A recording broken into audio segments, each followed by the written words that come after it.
she can be like the fear person.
Oh,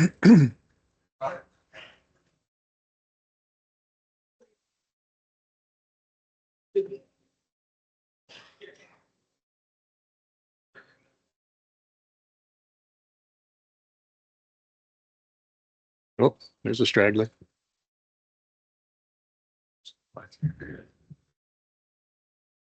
We good? Okay. Good evening, everybody. We're going to go ahead and get started. For the sake of time, I want to make sure that we have plenty of time to address questions and all of that good stuff. I'm your friendly neighborhood mayor. First of all, I'd like to thank Danbury High School for allowing us to use this beautifully renovated facility. I don't know if you guys have been in here prior to the last remodel, but this is really nice. So but we are very appreciative of them allowing us to gather here. We sure did. Yes, you did. Your money's been well spent. Well spent. All right. When I'm done in about 15 seconds, I'm going to hand it off to Dan Barr. He is our lead engineer on this project from Verdantis Company. The village has worked with Verdantis and its previous names for 25 years, I think, at least. And we've had a very good relationship with them, and they have done some very good projects for us. So we're very happy to have them on board. Once Dan is done, then the next presenters are going to be Sean McCarter and John Albers from the assessment firm Albers and Albers. They are the legal firm that's handling the assessment process. I'm sure lots of you, hopefully a lot of your questions will be answered by their presentation. But if not, we will be taking questions. We have the room until 8 p.m.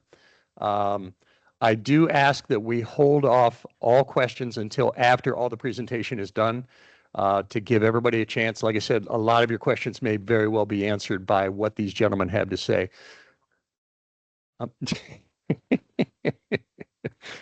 Lastly, tomorrow, please vote.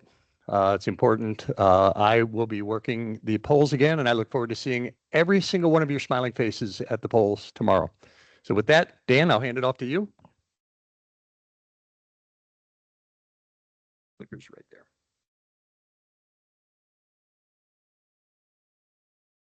Well, hello, everyone. My name's Dan. Again, I was here a couple years ago when I met probably a lot of you in the clubhouse, and we had plans out and all that kind of stuff. So looking forward to this project moving forward. The brief agenda is going to be an engineering overview. The star of the show is behind me. I'm not going to be up here very long. I was kidding about 7:59.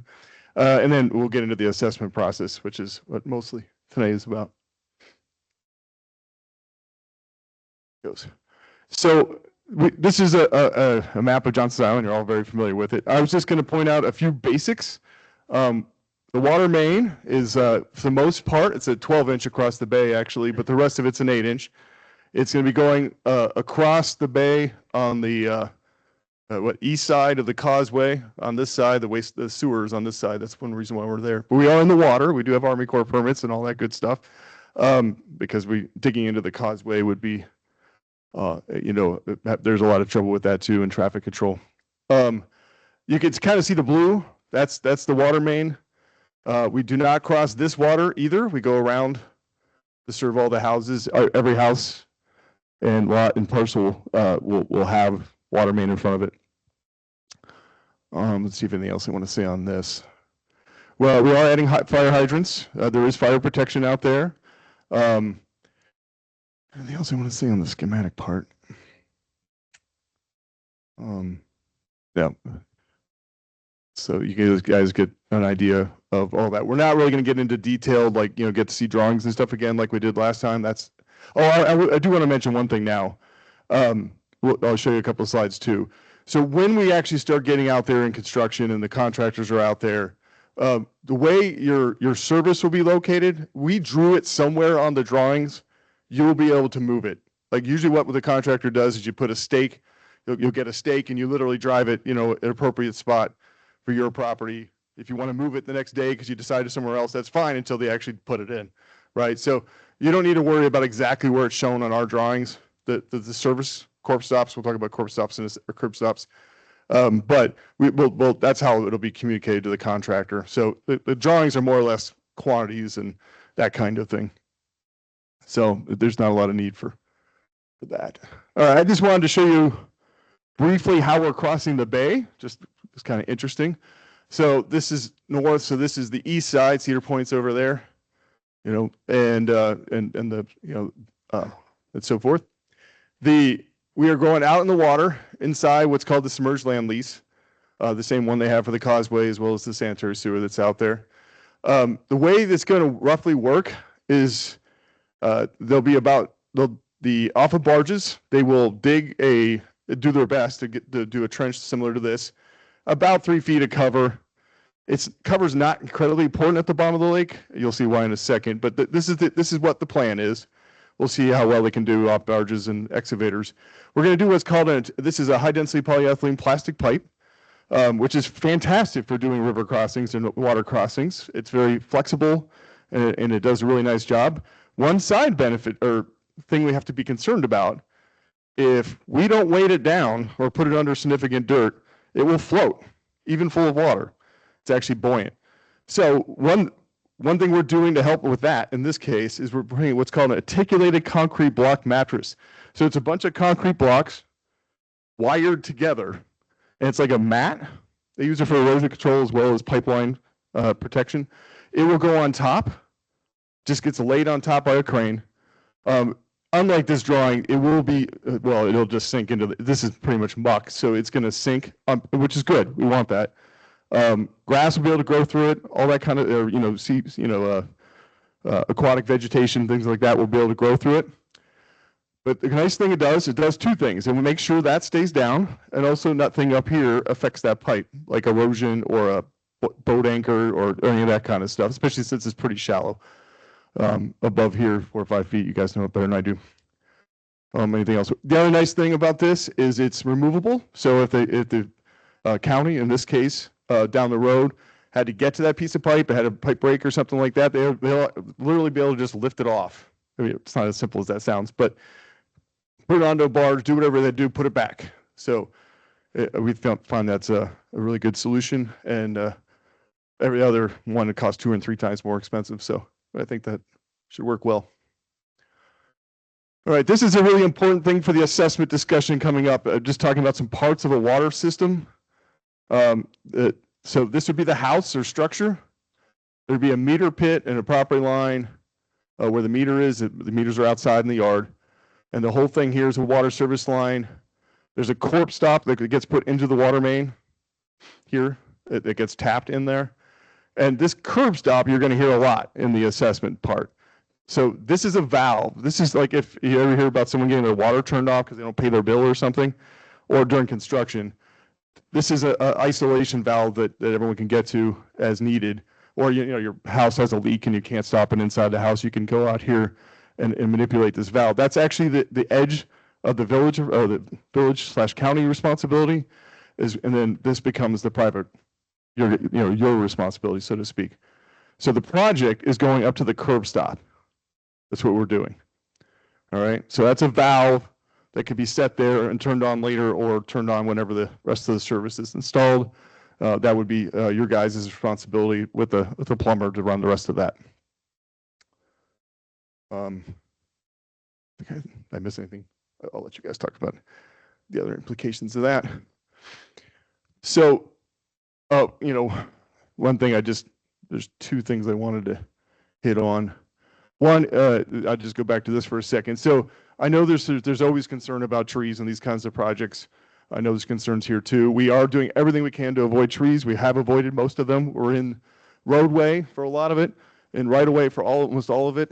But occasionally we might have to do something, but we are doing whatever we can to avoid trees. The other thing I was going to mention too is the curb stops. We will be installing many of those, even in places where there aren't houses and stuff, and we'll get more into that in a second. But there's an engineering reason for that, all right, besides assessment reasons. One is we don't want to have to cut the road again down the road. You install a water service 5 years from now with a new house. If it's on the wrong side of the road, let's go back to this one.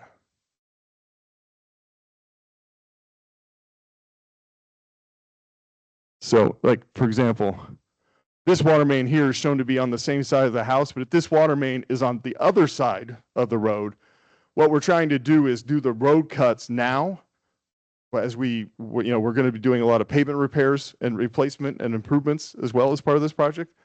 And that's all happening now. The other thing you guys are probably pretty aware of is there's a lot of rock on Johnson's Island. So there's not great way to like trenchless, as you say, like, we can often put water services across the road underneath by trenchless methods, various drills and that kind of thing. That's really hard to do in a lot of parts of Johnson Island. So we're trying to be consistent. We're putting the curb stops in pretty much in every lot. Again, I'll let them get an exact definition of that. But one of the major reasons for that is to avoid road cuts in the future, because we are doing pavement improvements almost the entire island as part of this job. And you'll see that in a second. And then the last thing, we are putting hydrants in. The fire chief has approved this plan. I don't have them shown here. I mean, they're there, but they're really tiny to see. I believe there was like 10 or 15 scattered, throughout this whole area. We are trying to go for a significant improvement in fire protection everywhere on the island. Not to mention you still have the lake and the dry hydrants and all those kinds of things as well. All right. This is my last slide. Anyways, the project cost estimate, this hasn't really changed from things you've seen before. These are just pieces and parts of it. We are doing a substantial roadway replacement cost. You're about to find out we have a 0% 30-year loan for all this. So this is a fantastic opportunity to do this.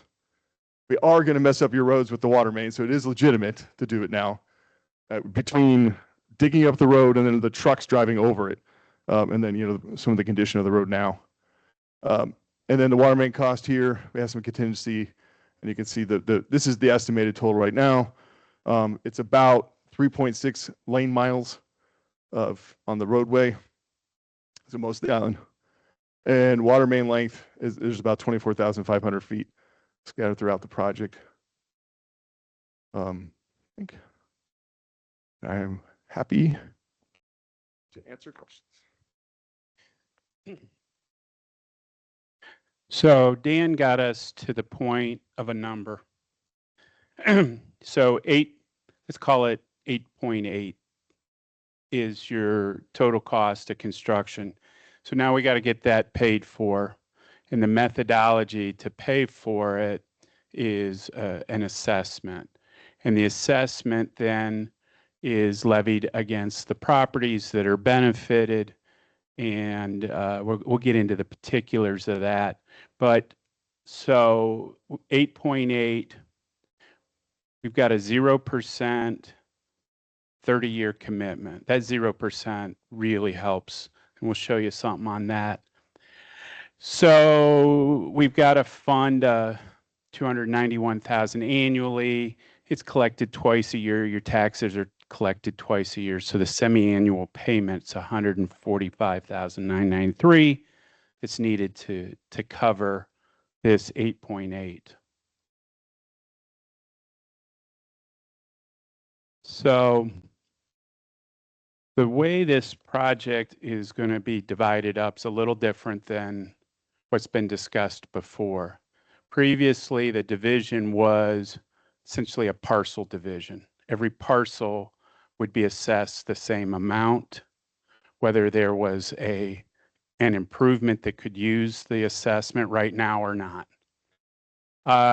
In working with everybody and talking this through, we're going to do something a little different, and it's an 80-20 split. So 80% of the cost would go to an ESFU. That's a fancy way of saying a house, equivalent single family unit. So if there's a house or a building that is to take the water service, it's going to be houses for assessment purposes, the building if somebody wants it or has a need for it. That's going to go to the houses. 20% will go to the curb stops, whether there's a house or not. So essentially the lots. And we'll get into how that's calculated a little more. What that does is it divides out the benefit a little more according to what it is. A parcel that has a house is benefited by the provision of water more than a vacant parcel. They're both benefited to have public water, but a house that has public water benefits a lot more than land that hasn't been improved with a house. So we went through in great detail the houses and the properties out there and came up with 286 ESFUs, so 286 houses, and 476 curb stops. Those curb stops represent parcel with a house or a parcel that could be built on.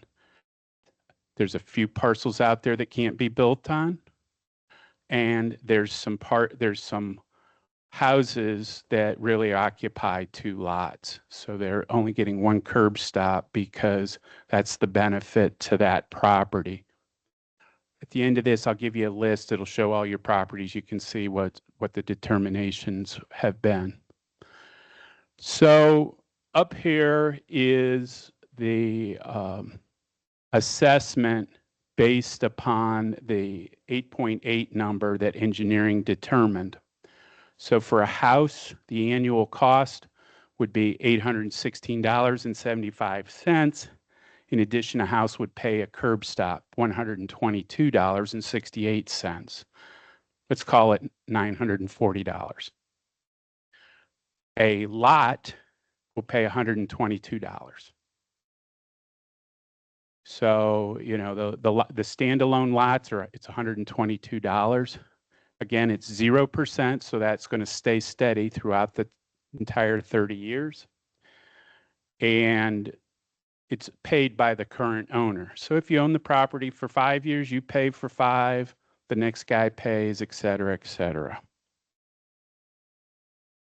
One thing to note, there's substantial road work that's going to go on out there. Those are private roads. It would come back to you. The curb stop cost at $122.68 almost exactly equals the share of the road divided by the number of curb stops at $123. So the lots are really paying for the road.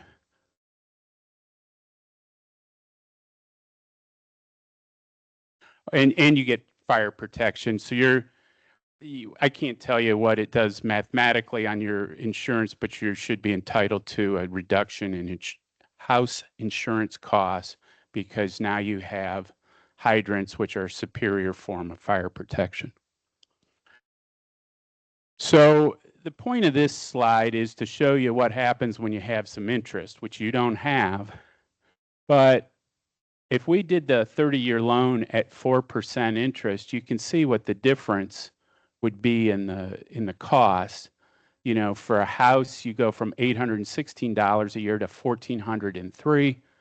And for the curb stops, you go from $122 to $210.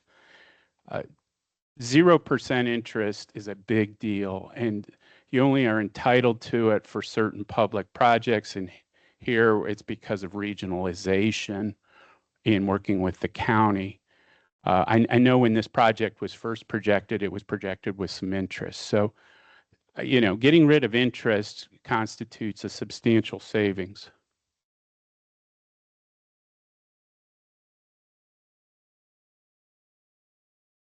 So I want to tell you how this assessment process goes. Prepare a list of the assessments and the estimates. That's where we're at today. You've got the estimate of cost, the methodology, then to divide that cost up. Council adopts what's called the resolution of necessity, saying, okay, we want to go forward with this project and assess it. They file that with the clerk of the village. And at that point, the property owners receive a letter with the estimated assessment. Those will go out by certified mail. And for those that we don't have return of service on, we're going to then serve by a newspaper or on the village website. An owner has 14 days to file in writing an objection to the project. But whether or not the project's a good idea or a bad idea is not a valid objection. We've crossed that Rubicon. This project's going forward. But we send that out, and I'm sure you'll all be aware that those have been made.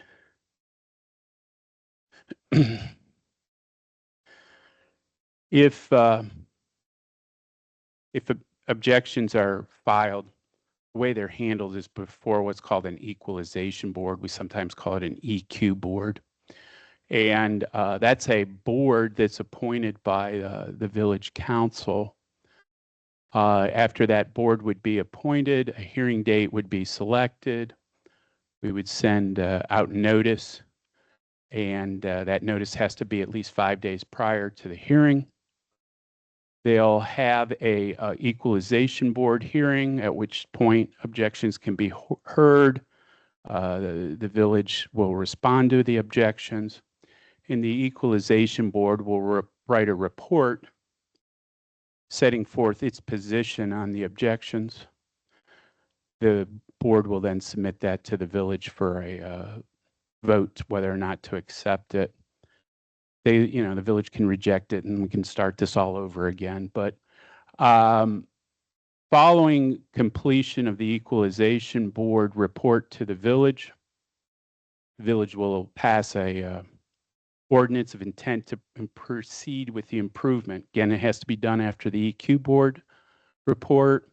We send a notice to the county auditor, and they adopt the estimated assessments. Note, I keep saying estimated. There's a reason. Following that, the village can award a construction contract, and then we move through the project, and this is only for purposes of assessment. The next big thing is completion of the project. So once the project's done and the exact costs are known, the project could go up or down, and we have a contingency, he noted in there. It's what, 10%? Okay, about 10%. Then using the same methodology, so in other words, the same splits, the final assessment is approved by the village. It's placed on file with the clerk. Notice is put in the paper and sent by mail to the owners. And at that point in time, you have a choice. You have 30 days to either pay the assessment in full. And if you don't pay in full, then it will go over to the auditor, and it will be collected along with your property taxes. People say it's put on your taxes because the auditor will have it, in your tax bill. And again, it's pursuant to the methodology we explained, and it'll be collected over 30 years from the then owner. So as properties transfer, the assessment will follow it, just like property taxes would follow. There is a public disclosure. There is a hardship procedure that allows for modification of the assessment under very limited circumstances.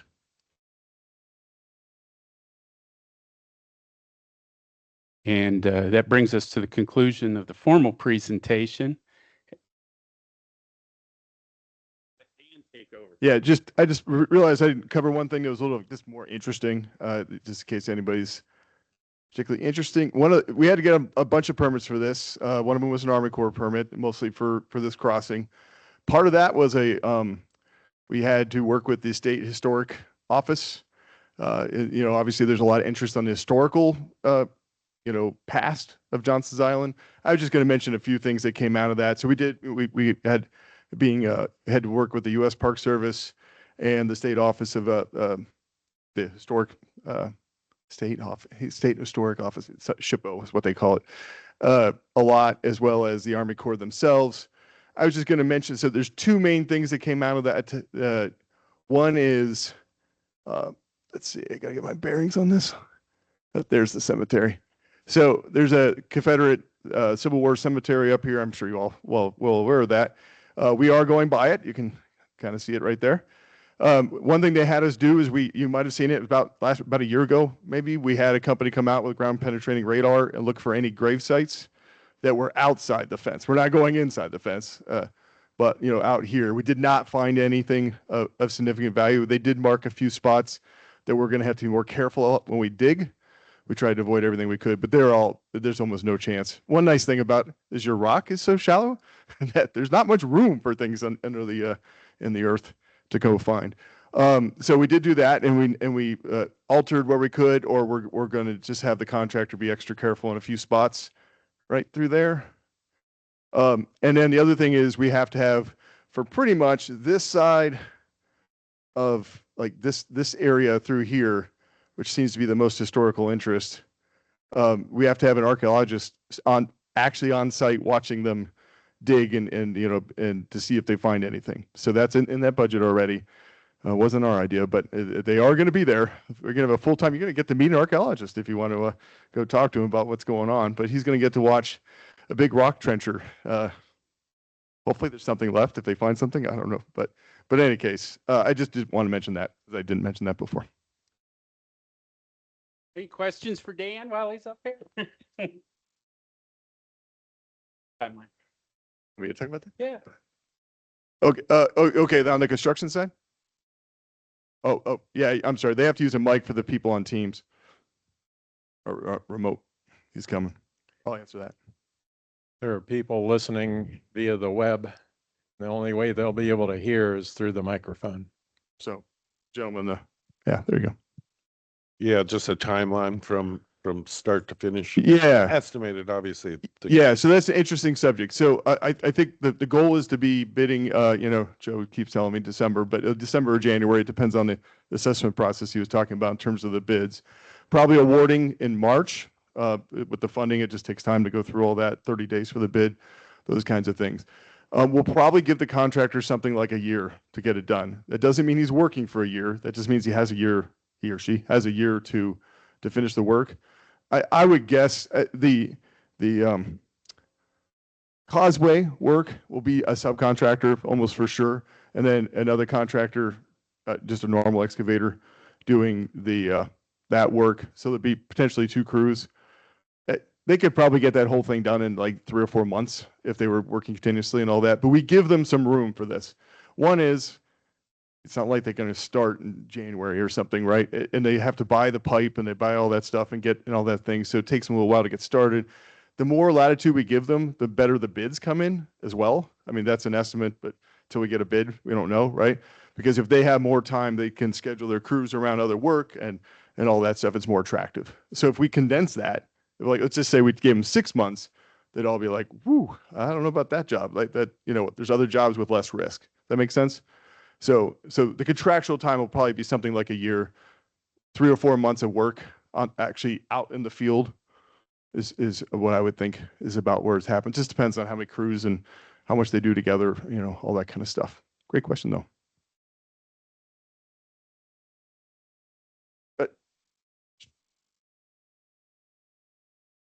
There's one behind you. There's one behind you.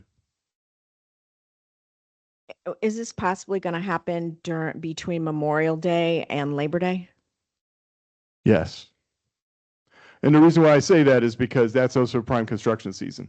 So yes, it'll definitely be happening then. We'll obviously do our best to manage that. We'll have construction inspectors from my firm, and administrators and work with the village and various folks to make sure we're not doing whatever we can. But yeah, it is prime construction season. That's so doing this in the winter is pretty tough to do. Yeah. Yeah. Does the estimate take the water to your house, or is there an additional tap-in fee? No, right. There is the estimate gets you here. So this part would be on you guys with hiring a plumber, and this is the part you own, the meter pit all the way down into the house. So that yes, that part that would be your guys'. So we stop. That's incremental cost. Incremental cost. The cost of construction. Yeah, that would be on top. Yes, you would have to pay that. Is that what you're asking? I don't know Well, what you incremental had cost. estimates in there, whether you had a home or whether you just had a piece of property. So I'm just trying to understand. Okay, so 866 or whatever that number was, does that get the water to my house or no, there's incremental cost? No, it doesn't get the water to your house. It gets it to the curb stop. Yep. So the plumber then taps into the side of the curb stop and runs it to your house. You'll contract directly with Okay. an approved plumber to provide that. You also asked one other thing I wanted to address. You asked whether there was going to be a tap-in fee. There will be. It will be carried out over 20 years. It was what, $11 and change a month, but there is a capacity fee. But it's not being charged all at once like it usually is. If you had a new house construction, it's being carried over time. And then one other follow-up, we have cisterns out there. Is there, to ease the hookup, is there any chance that it can be plumbed through the cistern where you already have a hose that goes into your house? I would think so. That'd be up to your plumber to work that out. But yeah, I would think you could reuse as much as you can, for sure. And remember, Dan said that you can mark where you want your curb stop so you can set your alignment to where you want it to go into the house. They call it maybe field run. So you'll mark where you want the curb stop so that the pipe will align with the spot you want to go to. I was just going to mention too, why we don't go all the way to the house. I have done some where we have. That means the people with the much longer services don't have to pay as, it gets to be an equity issue as well. If everyone's service is different, how long it runs and all that. So that's one reason why we don't, but traditionally the utility stops at the curb stop or at the property line. And I don't know if I made that clear, but the right of way is that red line. As a former plumber, I can tell you from experience when the county installed their lines through the Lakeside, Chautauqua area, what most people did, because there was a former water system in Lakeside, Lakeside operated their own water distribution system. They all had meter barrels. The county required that they set a new meter barrel, but what most people did was have their contractor run a line from the new barrel to the old barrel and just connect right there. In some cases, it was about 3 feet of pipe. So I'm sure we'll have to work with the county as far as what their specifications are going to be, but there will be options like that for you available. So.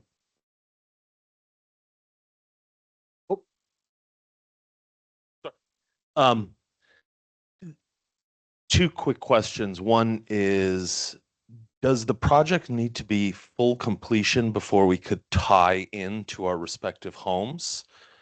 And second question, is there a particular route we're going in terms of where the pipe is going to be laid first? I understand what you're saying.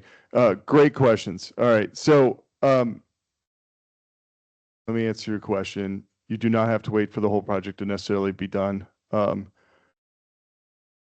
here's the thing. We're not planning on telling the contractor where to start or where to go next and all that kind of stuff. And again, it's back to the whole contract length. The more we tell them things like that, we call that in the engineering field, we call that ways and means. We let the contractor come up with the best way for that. So they might decide to jump around, like, some of it will have to be in rock trenchers, some of it won't be. Maybe they do that for, all that kind of stuff. But it kind of depends on the one thing that'll have to happen first is the causeway run to get water to the island. And then after that, it would, and they probably will do it this way. And there's a reason why, because you pressure test, you got to have water to pressure test, so one of the things we do, I'll just mention a few steps. Once the water main's in the ground and it has water in it, we do two main things before we turn you on, all right, which is not necessarily the whole island. You have to have water in it to start with. We pressure test the line, which means we boost the pressure to beyond what it's going to be and to look for leaks and make sure it got installed right, okay? But you got to have water for that.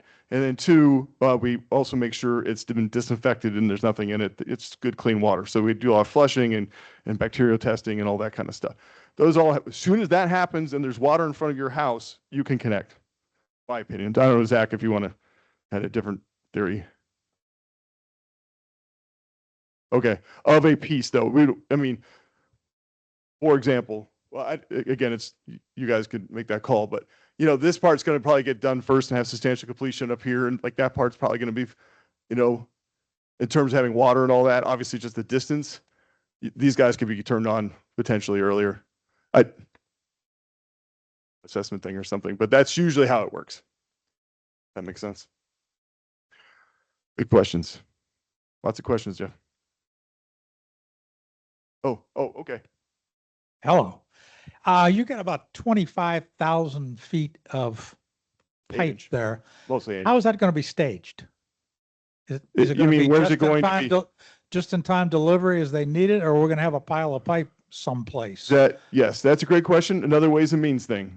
So we will do our best to identify any often contractors will actually talk to property owners they see or know. These contractors have probably already been on your island, by the way. We're not talking about somebody from Minnesota or something showing up.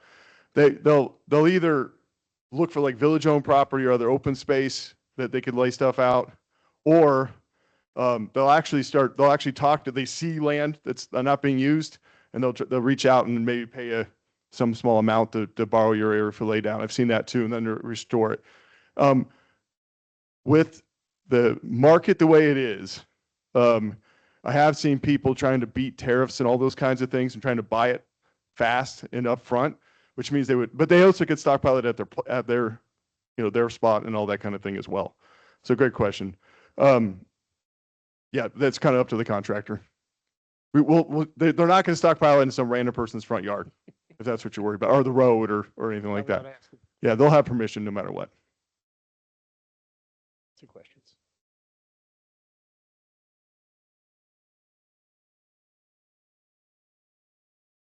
Where's our water coming from? You mean from the Marblehead, Danbury? Zach? Do you want to? Actually, don't know where your water plant is. It's from Ottawa County, to be specific. Their water system. From Ottawa County Regional Water. So on Fremont Road in Port Clinton is the water treatment plant. Have you guys made the southern connection yet? Right now, the Village of Marblehead is being served through the connection on the north side off East Harbor Road. Yeah. So what I'm asking about is, I don't have a good overall picture of the whole area, but they are, because Ottawa County is now supplying your water. They're supplying from the north right now, which is where the Marblehead water plant, it still exists, but it's not being used. And then they're about to connect the south side, which is great for you guys, because now you're going to have a loop and you're going to have a lot more hydraulic capacity. Easily, it will make up for there was talk of a tank back in the day when Marblehead was on their own. That is not happening now, which is great. It's like $5 million. So it's a good question. Ottawa County. Yep. Do we have a rough estimate on what the monthly water cost would be? I realize it's based on consumption, but do we have a rough range?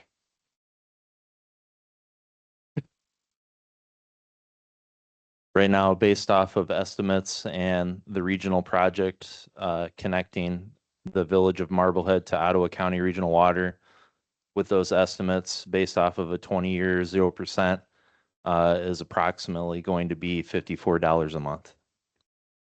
And then after the 20 years, after the debt component's paid, then the monthly bill is the same as the rest of the regional water customers. Right now, currently, it's at 24.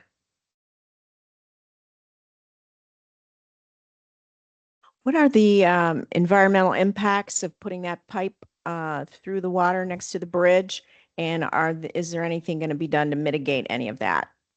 Okay. I'm trying to remember which way I have to go. There it goes. So yeah, so what Army Corps was most worried about. So this is just mud down here, in the cross next to the channel, the causeway. We're going to do our best to put the pipe in the ground and then that block mattress on top. So there's really not much impact. I suppose there'd be some, stirring up the mud in the moment. That block mattress, what Army Corps was most worried or interested in worried about, and that was that the vegetation would be able to grow through it, which is the plan, right? So any vegetation that's there will just kind of come back. That's all I really know. I mean, we're not doing we're not pumping any fluids in with directional drilling or any of that kind of stuff. That there's no, we're not adding any chemicals or anything like that. Just not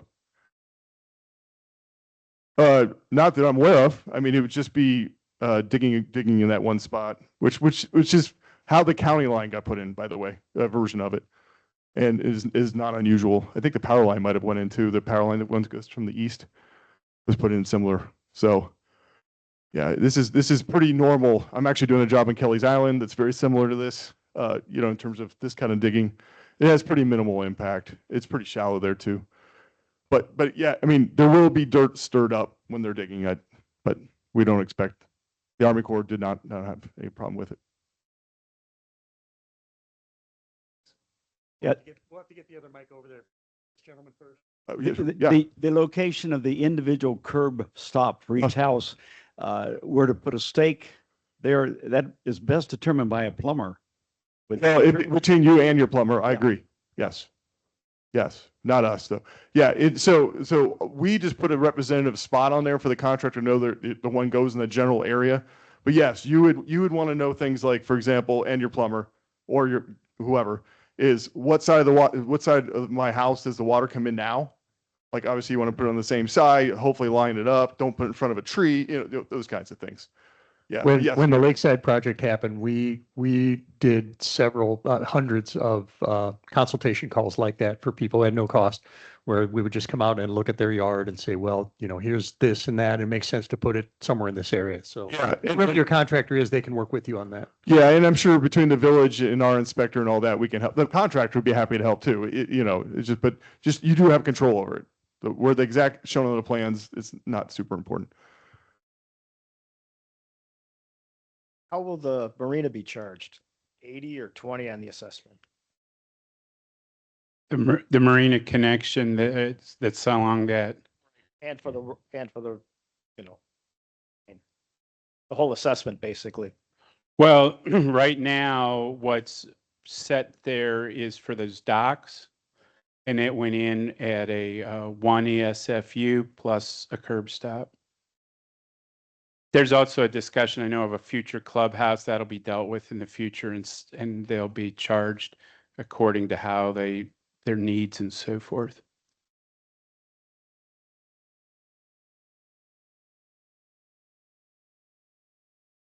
You mentioned that we're going to put in a 12-inch line. Are you coming right down Gatus with that 12-inch? There's already fire hydrants sitting there. Yeah, there was an 8-inch line put in. We are connecting to it. We're not running anything up the road. It does end right at the end of the causeway. Yes. And I am blanking on what size it is right now, but yeah, as you're coming to the causeway, it's on the left. It's on the east side. Yes, correct. That's the same side that we're putting ours in. Yeah, we're just continuing it. Yeah, I didn't show that end. Well, no. But you're changing from an 8-inch to a 12-inch? Well, we're going back down to an 8 as well. All right, let me answer the question of like why we're doing a 12 there. First of all, it's high density polyethylene, which has a much thicker wall to it. All right, so that actually means the inside diameter is smaller. But I'm sorry, I'm getting technical here, but that it's actually not as different as it sounds. The other thing is we just wanted to make sure we put a large main in the hardest place to install it. Everywhere else we can get to later, if there's a big demand increase or something like that. So lower velocities is always a good thing for main breaks, which means whatever's going through that line is less of a problem. The other thing, I'm just going to add on because I know this was a concern. We originally had a 10-inch, I think, in there going all the way around the island. That's double the water age. All right. Every time you go 8 to 10 to 12, approximately, that the volume of water in the pipes goes up by almost twice. So the problem is, you guys all know this, there's not very many people there in the winter. And that means the water would get particularly old, even potentially freeze if it was, we're going to bury it deep enough, but the longer it sits in a place in a cold winter, mostly is worried about water age. So we don't want to be dumping a bunch of water, because the water's getting old, like losing its chlorine and all that. So you could just imagine whatever your demand is, pipe volume gets double the size, that the water age is the number of days. I don't know a number off the top of my head, but it would double as well. So we on purpose shrank it down to an 8 when the hydraulics said we could, especially with the county connection. And because we're trying to make sure you have good quality water the whole time. Once the water's hooked up, is there a process for abandoning the current cisterns that we all have?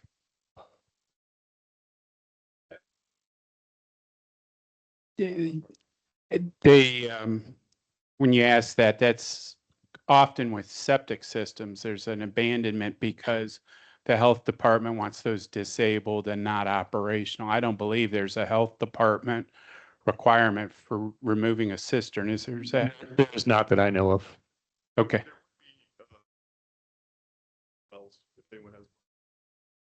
Yeah, you're not going to be allowed to, have a cross connection with a well. That one I know. See, because it contaminates the public system if if they're cross connected. I'll just mention, so typically, and I'm looking at Zach over there, you don't have to say anything, but just, you would have to figure out if you wanted to keep your well, there are ways of doing that, but you'd have to air gap it and backflow prevention. I'm sure Zach and the county have rules about how you could figure out your exact situation with that thing.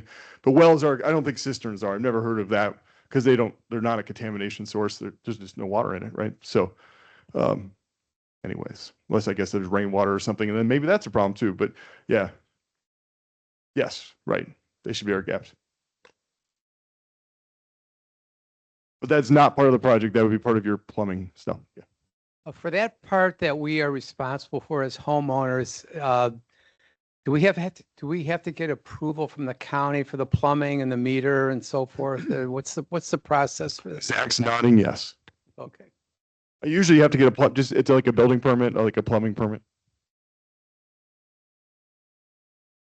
Okay, so someone has two lots. One of them is a EF. Yeah, EFSU, yeah. And then you have a lot adjacent to it that is not built on now. If and when a structure went onto that, does it revert to the 80%? Yeah, the structure will, any new structures are going to owe the ESFU fee. So that, there's no quote cheating the system or gaming the system. But from the point that they get a building permit, basically. Right. Well, at the time, there'll be rules and regs on it, but it'll be due essentially at the time you want your service. That fee will be due at the time, that the service is to be provided to that. Retroactive? I don't know what you mean by retroactive. From day one of construction, or let's say it's 5 years from now, so there will be 25 years left on the. No, the whole fee. The whole fee. It won't be discounted and it'll be due in full because, you guys get the financing. Everybody else will owe the fee in full at the time of connection. So and I'm just asking that would be additional funds that would be brought in because that's not in your budgeting. It is, however, there's some losses that we can't build in. You never collect 100%. Somebody somehow gets around it and stiffs you. There's a bankruptcy or something. And there's also some costs to administer that we can't plow into that. So, there's some costs to administer the assessment and so forth. But if it really gets going, then they can create a sinking fund and terminate this assessment early. Okay, so one more thing. At that point, because those lots would not have a curb stop put in necessarily.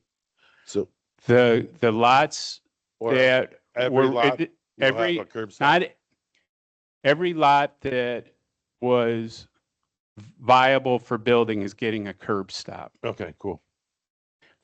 For a couple of reasons. One is it's miserable out there to install a line across the road and you're going to tear the road up. They're going to bring a specialized machine that looks like a giant chainsaw and cut. And, everybody wants to avoid doing that after the roads have all been fixed and made nice. And so that's why the curb stops will be provided. Thank you.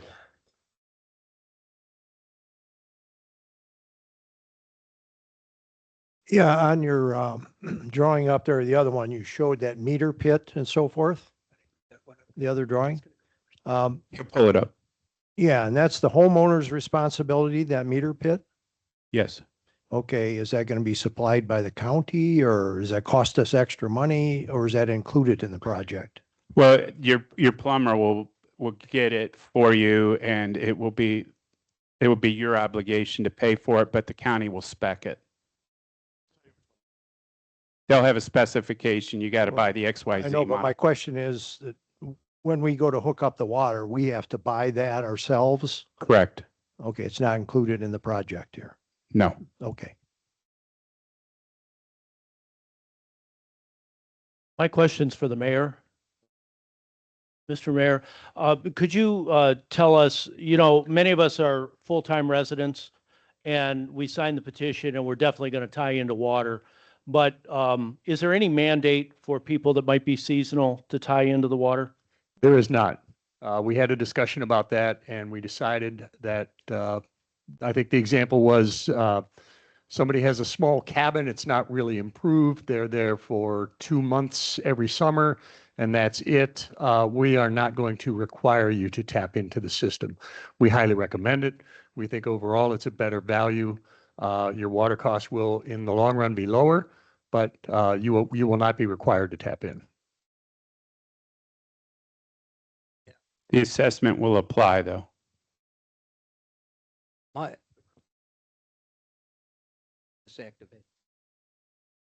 My question is, you got improved lots and non-improved lots.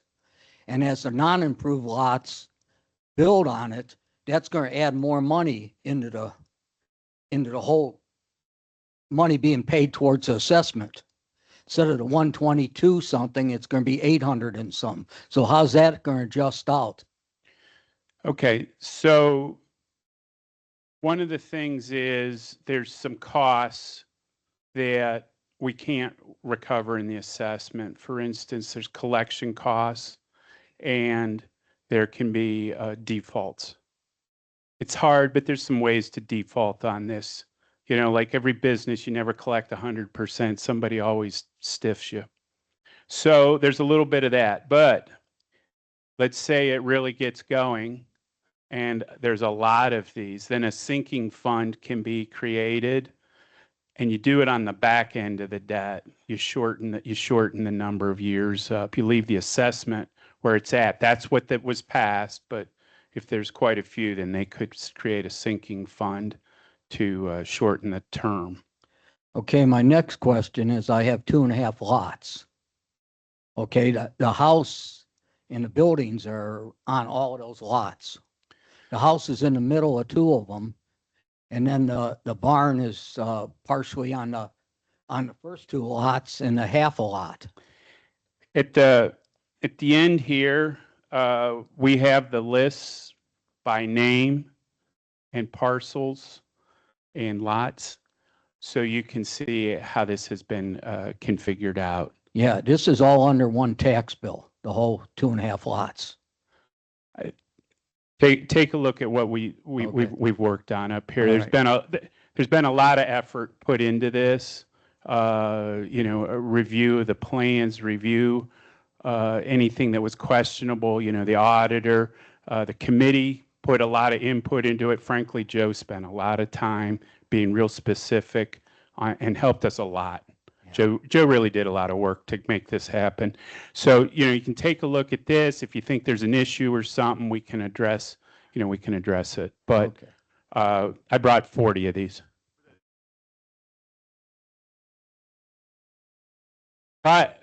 Probably, but I don't want to guess.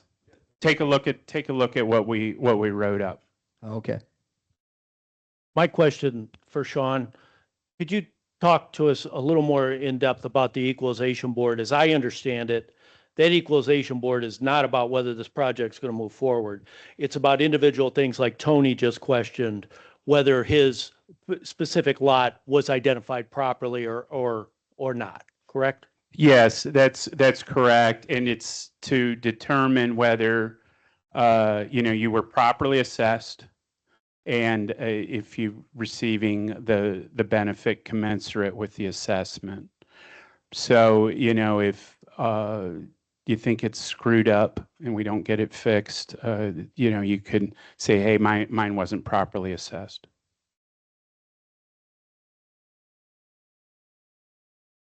Yeah, we just our office will be fielding, the questions on that. You're going to also get a letter from us. And once you get your estimated assessment, if there's issues, we'll work with you on them. We're not here to create a problem and force you to, make objections when it's something that can be resolved. Question for Dan. How deep is that water main? How deep is the water main? Like just in the on the island you're talking about? Yeah, how deep from the surface? From Yeah, it'll have about 5 feet of cover, or 4.5 feet, something like that, to keep it from freezing. And then, can you speak a little bit about the transverse rock cutting? Sure. If you want to see one, now this is somewhat up to the contractor. I'm just assuming we did rock borings. So we have identified in the drawings exactly how hard the rock is, where, we took about 6 of them. You might have saw the crew, it was a couple years ago now. Where we tried to identify the rock and make sure, because we have to tell the contractor, right? Are you going to have to use dynamite? They're not. Or could you just dig it with a regular excavator? We got to tell them all that stuff. So we do the geotechnical work on that. So, and it's usually like a PSI of the strength of the rock. You have some decently strong rock here. It is not, no one's using explosives, but you get the idea. The best way to explain what I think they're going to use, and I know they've used, actually, I know there was just a project in Marblehead, I think, I don't know, a few months ago that used one. There are these things called rock trenchers. They look like giant chainsaws. I would suggest you get on Google, you just literally Google rock trencher, and you'll see what they look like. They look like giant chainsaws, and they have bits on them that go through the rock, and they just grind. They just go all the way down to 5 feet. They're 5 feet long, and they just chuck that. Now, this is not going to be fast. I don't want to make, this is not like, but that's how it works. So my question is exactly that, the transverse cut.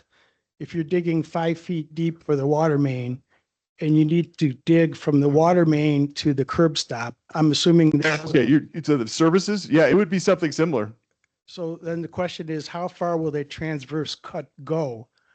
To the, right there, to the curb stop, the property line. So then the homeowner has rock to deal with in Yes. certain places. I mean, you can, if you want it. I mean, you and your plumber, you could make it shallower from there if you wanted. It just depends where you're on the island, where the rock is. Some of it's very shallow. You're risking it freezing. A lot of water services get put in shallower because of cost, right? In general, and when it gets really cold out, there's all kinds of, I've heard of them in Cleveland and lots of other places that water services will actually freeze, especially if you're not home. So. Just curious, with that big island map, could you just point to some spots that are particularly shallow, rock-wise? Yeah, I'll try to remember. I know sorry. I know, generally speaking, some of you guys might know this even better off the top of your head. There's a lot of rock this way, like up through here. I think this side is less rock, as I remember. Am I getting this right if anyone knows? But yeah, it kind of goes up and down. I think the quarry, all that area through there has got quite a bit of rock in it too. It's not consistent. Up near that cemetery, I know there's quite a bit of rock up in here. That whole side, I think, and around the quarry. I think side, was, deeper rock. The trencher actually works through everything, so they might use it everywhere, just for convenience. But the contractor would have some options in some other places. Yeah, well, it would be convenient for the trencher to trench as far as possible transverse to the home. Well, where necessary. You know what? I mean, that's not in our project. I understand what you're saying. You might be able to, talk to the actual contractor and see if they're willing to do it farther. That's an option. So my experience is a lot of times that contractor is not interested in doing that kind of work. They're more of a big pipe contractor, not a, more of a plumber. So, but yes, it would be nice. Can I got go? Lots of mics going here. Since I have the mic. All right, yeah, she's one too, but that's good. So going back to the construction and the curb stop assessment, that is not optional, correct? Correct. The tap-in is optional, like Mr. Starcher said. will there be lien capability for those residents that will, the handful, hopefully very few, that refuse to pay that construction curb stop assessment? Will you have lien capability through their property? Yeah, it's like your property taxes. The differences don't matter for our purposes. So if you don't pay your property taxes, it leans against your property, and like property taxes, ultimately the county could foreclose, or at the time of a sale, nobody's going to buy it without getting that caught up. So it will lien your property. Yeah, I've got a house on the lake and then a barn across the street. Is the barn just a curb stop or is that a EFSU? As long as it's just a regular barn and you don't have water and septic there currently, it's just a curb stop. I don't know if we even identified any barns for ESFUs. Again, I've got the list up here, but we did look at garages, barns, outbuildings, and as a rule, they were only a curb stop. Thank you. If we're doing, on the cross cuts, we're gonna be getting into the tiles, it looks like, that goes across the road. If you're going 5 foot deep, are those being replaced too? Like I know running all the way down Confederate on the opposite side, there's a tile and drains all the way down that side. Yeah, any utilities that will either dig around or or Go through replace. them, then Yeah, just well, replace they'll them. probably, most likely they would go right through them and then repair them. That'd be easier than trying to dig around them. But yes, that kind of stuff would get repaired. Yeah, that's in the contract. Do you have an estimate or a ballpark idea of what an average house is going to pay to run their portion of the requirement? I know numbers like statewide. I don't necessarily know one in here. You don't want to guess either. Okay. So that, but that's a sole responsibility of the individual. Yes. And Right. And and just so everyone knows that's the way almost every water system works. That's not, I'm sure the rest of the county works that way too. So that's not like, we're punishing anyone or something, And but then yeah, and then you touched on the tap-in of having another assessment over a 20-year period for individuals. What does that look like on the tax bill? So that's actually not going to be on your tax bill. It's going to be in your water bill. And as I recall, it was $11 and change. He's confirming. So your water bill will have a few different inputs on it. So your tap fee will be there at $11 and change per month for 20 years. let me just add something for Zach's sake, at least with tap fees in general. What you're really paying for is your part of the water system, like beyond right in front of your house. So like you're part of the water plants and all that stuff. Obviously, if you had enough customers, you have to spend more money on the water plants or the water sources and all that, pump stations, all that kind of stuff. And that's what tap fees in general are used for, is just to help pay. The existing customers are not gonna be excited if you guys all come on and then you cause a big plant expansion and now everyone has to pay a bunch of money. It's that kind of thing. Well, as probably most of us know, there's a petition going around to eliminate property tax in Ohio. So how would this assessment be collected if that happens? They may go on the ballot in 26. Let me assure you, you will get a bill. Real property taxes or not, you'll get a bill. Yeah, and then there's a few other things out there that if they got rid of property taxes, they'll remain. So, in case you didn't know it, you could sign this petition over by Bassett's there at I guess that'd be the marijuana place, the CBC place or something. So okay. And I went to a couple of eats and stuff, and they had booths signed up for it, booths to sign up for that. So I've seen them out there as well. So I'm just kind of interested in knowing if your property is on the side where the line is going in, if there will be like how it's going to be actually placed in the road and if there will be any impact on our driveways. Yeah, okay, great questions. let me go back. So we've been talking about what we call the long side, which is the, the opposite side, just because that's where the road cuts are. So this one actually, what is drawn, this graphic is actually a short side. So it's the water main is on the edge of the road, and then the house is on this side. Like if this was a long side, this would be over here going under the whole road. So it actually looks very much just like this. It still gets tapped. The only thing that's different is this is shorter. All right, in terms of yours. Now, driveways in general, we do cross a few driveways and things with the water main. The water service past this, don't put the stake next to your drive, like obviously, protect it. But there is some places where the water main will cross driveways, and we would replace, the apron in the front of the driveway as part of the project. It's, one of those pavement kind of costs. Does that make sense? So whether that's a good thing or bad thing for you. Well, it's a good thing and bad thing, I guess, for people. But what if your driveway, you have a specialty driveway? I mean, are they gonna The intent would be, stamp it like we have it already? It gets ruined. we'll do our best to avoid that one, but it would be replaced in kind, but one way or another. Yeah, hopefully we can avoid crossing through that. Just for future reference on that, typically any part of your driveway or anything that's located within the road right of way is subject to, if the county has to come in and dig up the line and replace it, and if you have a specialty driveway that's located in the right of way, typically the authority having jurisdiction is going to tell you, we're going to fix the leak, but we're not going to put that back because you're in the right of way. So just something to think about. What a lot of people do is they'll bring their driveway out to the actual right of way, if it's stamped concrete or whatever, and then maybe it's just a plain old concrete apron from there out to the actual edge of the pavement, because the pavement ends before you get to the right of way line normally. So it gets a little tricky. Hopefully we won't have any major issues with it. Yeah, we'll obviously work. The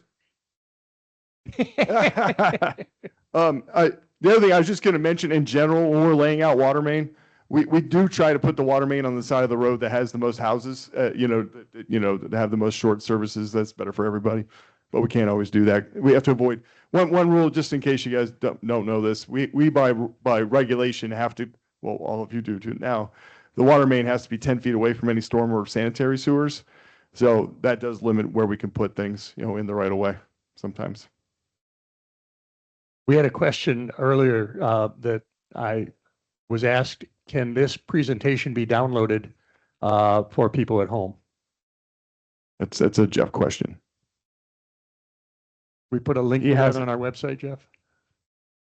If technology works in our favor, there will be a recording of this, and maybe even a transcript. Okay. But will there be like a PowerPoint or whatever this is that they can download? Well, yeah, we can actually make this into a PDF. Okay. And have it all on our website. Okay, perfect. A question for you. As I recall, and I could be wrong, when we first started this year, 2, 3 ago, they were talking about putting the meter pit in at no cost. Is that correct? I know now you're talking about having a charge. So you are correct. That was discussed back then. You're also correct. It has changed. Part of this assessment process and all that was, yeah. Okay. So. And you said the water main can't be a certain distance from the sewage.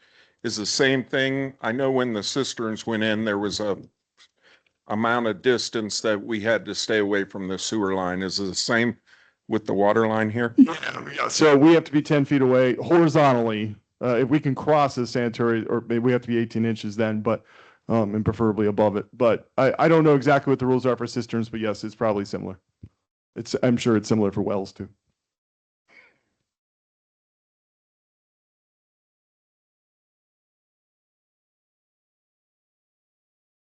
But I do not think that has to be 10 feet, by the way. That's what we have to follow with the big water main. But we just want to finish one thing. So those regulations are from the Department of Health, like the cisterns and the wells.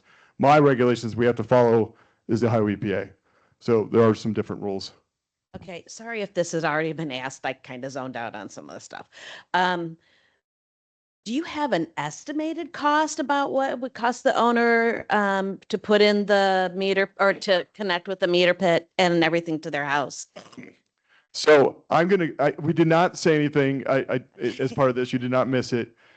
Typically, it depends how long it is, how complicated it is inside your house, if you're, all that kind of stuff. You're looking at something like $7,000 to $10,000. It's going to go out on a limb on that one. So it just depends how long it is. If it's 2 feet, it'll be a lot less. If it's, 100 feet, it just depends how far away your house is. Thank you.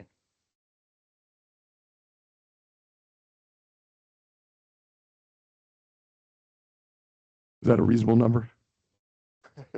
Exactly. Like, oh, thank you. Speaking of cisterns and everything, since everybody, mostly everybody, is going to have water, the people with cisterns are going to use a lot more water probably.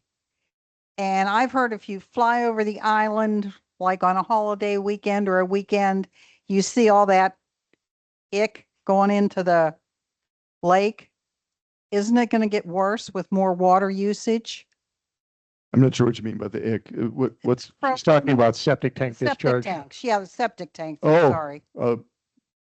I wasn't aware of that. Maybe if they water more, I suppose. Okay. I don't know about that EPA phenomenon. wouldn't make them hook up to the sewers. I mean, since we're tearing up the roads anyway. Okay. The county also does the sewers. EPA would definitely be interested if they found contaminated water in the lake. It might be a little interesting here. I don't know if you want to comment about any of this. I don't.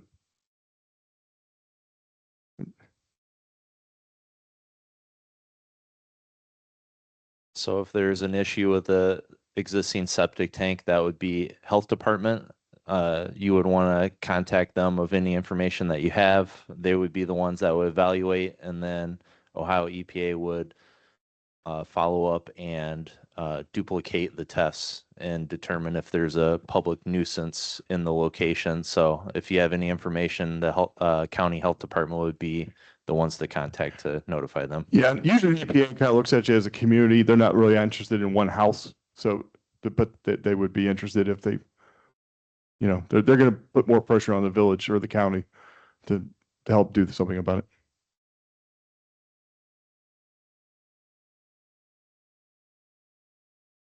Any other questions?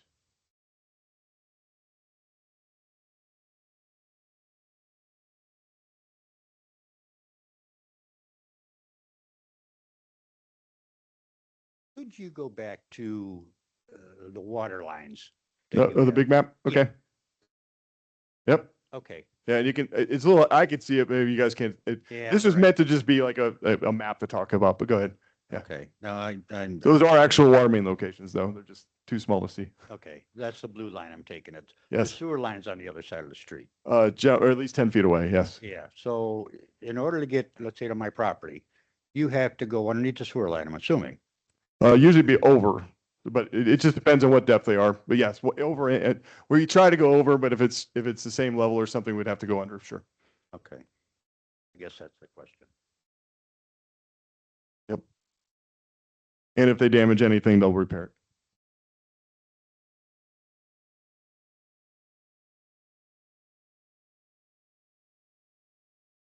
All right, well, if there's no other questions, I'd like to thank everyone for coming out tonight. We will publish as much of this as we possibly can on the website, the village website. If questions arise, by all means, Jeff White is our contact Yeah, point let for me this down. project. If he's unable to answer it, he can get with whichever appropriate person would be better off Yeah, to and answer. these guys are coming down to help Yeah. you out with the list. So Thank you guys for being here. So I will see all of you tomorrow, right? Well,